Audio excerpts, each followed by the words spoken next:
C'est une excellente question de parler de la démarche de l'Institut de l'entreprise dans le cadre des présidentielles. Le vrai sujet de fond, c'est que les entreprises aujourd'hui ont un rôle citoyen et un rôle de prise en compte de l'ensemble des parties prenantes et de l'action de l'ensemble de ces parties prenantes vis-à-vis de leur mode de fonctionnement. Cette démarche y a consisté en ayant 4 thèmes majeurs. D'avoir des commissions qui ont travaillé là-dessus, avec l'aide des Labs d'ailleurs, qui nous a aidés, qui nous a participé à la réflexion, de réfléchir de façon transversale sur les différents sujets et d'apporter des propositions qui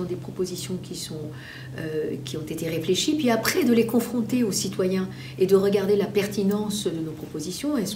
Quelle est la réaction auprès des citoyens? C'est une démarche innovante, intéressante et qui m'a paru très importante. Et en particulier, moi, à titre personnel et surtout en tant que dirigeante de Gecina, nous sommes extrêmement impliqués sur les sujets environnementaux, qui ne sont pas simplement des sujets technocratiques, mais qui sont des sujets réels de mode de vie, de qualité de vie et de bien vivre ensemble dans la période qui vient. Eh bien, participer à cette commission, à ce groupe de travail, a été extrêmement enrichissant. Et les débats avec les citoyens, encore plus, ça m'a appris énormément de choses. Et c'était un moment de grande qualité que je regrette de ne pas avoir pu le faire, par exemple, en présentiel. Mais après tout, la technologie nous a aidés, on l'a fait par Zoom.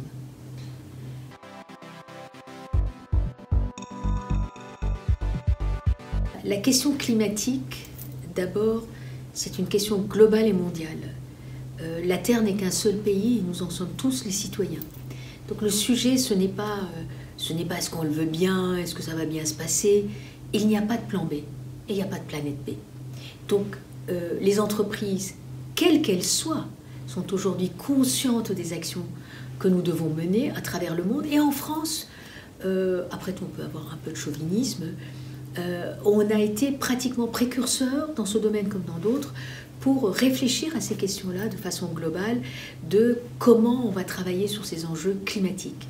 Eh bien, il est temps de considérer qu'il faut, on voit bien avec le rapport du GIEC, on voit bien avec les réglementations de taxonomie, on voit bien avec la loi climat en France, etc., que nous devons mettre le paquet collectivement.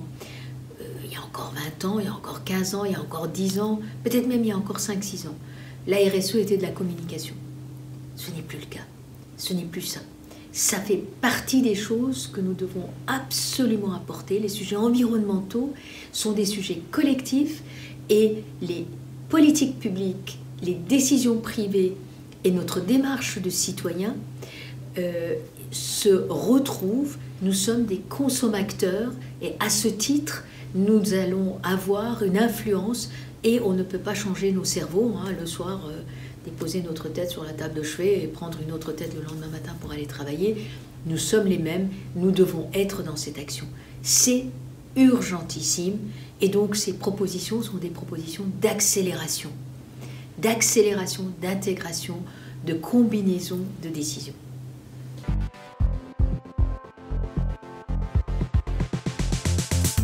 Sur la manière dont nous déclinons les aspects environnementaux chez Gecina, je dois dire que nous y travaillons depuis longtemps, notamment sur les aspects carbone. Gecina a commencé à mesurer son impact carbone bien avant d'ailleurs que le décret tertiaire, par exemple, qui commence à le mesurer depuis 2010, existe. Nous avons commencé à le mesurer depuis 2008. Nous avons observé que ces 5 dernières années, nous avons accéléré notre décarbonation. Depuis 2008, notre impact carbone a baissé de 61%. Depuis 2017, ça a baissé de 41%. Et c'est pour ça que l'année dernière, nous avons lancé un programme qui s'appelle Canopée 2030 pour accélérer la décarbonation de notre portefeuille existant sans compensation à horizon 2030 et pas 2050. Tout simplement, vous avez vu que ce soit la loi climat, que ce soit la taxonomie, que ce soit le rapport du GIEC, indique que 2030, c'est vraiment un point charnière. Peut-être même que c'est un peu trop tard et qu'il faut parler d'adaptabilité. Donc vous voyez, on est dans une course contre la montre. J'ai l'habitude de dire on doit courir le marathon comme les Kenyans et pas comme les Européens. et avec la vague de tsunami qui nous pousse et qui est derrière nous et qui va nous submerger. Et donc, en faisant tout ça, ce programme de Canopée, qui est un programme structurant pour l'ensemble de la société, la taxe carbone interne, qui nous a permis aussi de nous éduquer, de transformer en euros la tonne de carbone. On sait très bien qu'une tonne est une tonne, mais on ne sait pas à partir de combien de tonnes de carbone ça sera mauvais pour la santé, pour la planète, ou pour nos vies. Et puis, nous avons pu, grâce à cela, verdir a posteriori 5,6 milliards d'obligations émises sur les marchés, qui est devenu Green Bond a posteriori parce qu'on a mis en place de façon volontariste un cadre, un framework beaucoup plus contraignant en disant voici la liste des immeubles qui sont d'ores et déjà vertes et qui est la contrepartie de ces 5,6 milliards. Voici ce qui est en voie de l'être et voici ce qu'il fera plus tard. Et tout cela sans compensation. On fera un peu de compensation à la fin. On verra où est-ce qu'on sera. Mais en attendant, il n'y aura pas de compensation parce qu'il faut qu'on apprenne quelle est la réalité des actions que nous devons mener. Et là encore, ce n'est plus une option.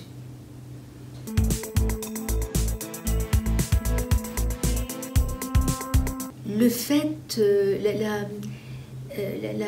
l'une des questions que nous avons mis sur la table, alors toutes les questions sont évidemment très complémentaires, mais que nous avons mis sur la table pour, dans la commission, dans le comité sur le groupe de travail sur la transition énergétique, l'une des questions les plus importantes, c'est comment flécher les taxes qu'on met en place pour que ça n'aille pas dans le tonneau des Danaïdes, dans le trou complet budgétaire, mais qu'il soit fléché pour la transition énergétique.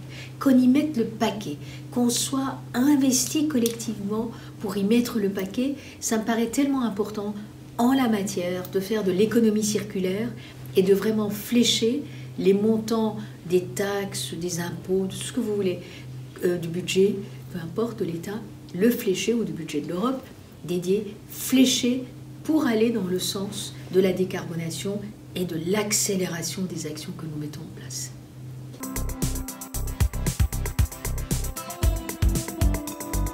Ils sont d'abord, en tant que citoyens, nos clients sont tout aussi bien informés que chacun d'entre nous en tant que citoyens et concernés.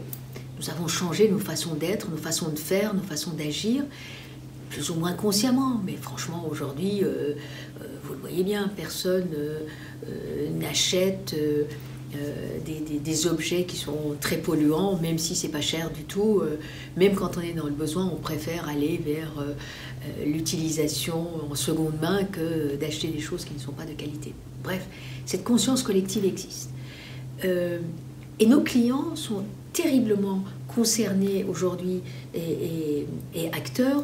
Nous avons, dans le cadre de ce programme Canopée 2030, qui, j'en profite pour saluer notre conseil d'administration qui l'a voté à l'unanimité l'année dernière, au mois de mars, eh bien, nous avons écrit à peu près 80 de nos grands clients de bureaux pour leur dire « Nous aimerions bien discuter avec vous comment on va ensemble réduire notre consommation, aller vers la sobriété énergétique et donc la baisse de notre impact carbone plutôt que de parler de l'efficacité énergétique. » L'efficacité n'entraîne pas la sobriété. La sobriété était vraiment un objectif en tant que... Et on ne pensait pas, en ayant envoyé ces lettres en début d'année, que nos clients, on pensait que ça allait passer par les services généraux, ça allait prendre quelques mois. Eh bien, nous avons reçu des réponses immédiatement. D'ores et déjà, plus d'une vingtaine de rendez-vous sont pris et nous sommes en train de prendre des rendez-vous pour ensemble mettre en place des actions qui sont des actions aussi de changement de mode d'action et de comportement qui sont nécessaires par nos clients. Donc, contrairement à ce qu'on pense, il y a quand même de l'espoir dans notre capacité d'engagement et d'action. Et vous savez, les événements tragiques que nous voyons aujourd'hui en Ukraine, on voit bien que ces sujets-là ne sont plus simplement des sujets de penseurs, de philosophes, de groupes politiques. C'est des sujets globaux qui nous concernent tous. Eh bien, transformons cette crise et ce danger en opportunité. Vous savez, les Chinois ont l'adjonction de deux idéogrammes, l'un qui veut dire chance, l'autre qui veut dire danger, et l'ensemble, ça fait opportunité. Et bien, considérons que nous avons de vraies opportunités en face de nous. Est-ce que vous auriez éventuellement d'autres propositions, une autre proposition à formuler en complément de celles qui ont été émises par l'Institut de l'entreprise? Écoutez, beaucoup de choses ont été dites, c'est pas la peine d'en rajouter, mais dans les autres groupes, il y a une chose qui, évidemment, est essentielle, quel que soit le domaine, quel que soit le sujet, quelle que soit l'entreprise, quel que soit l'organisme, c'est éducation, éducation, éducation. Ça doit être le maître mot de la période qu'il y a. Et il faut qu'on continue à éduquer, à former les gens.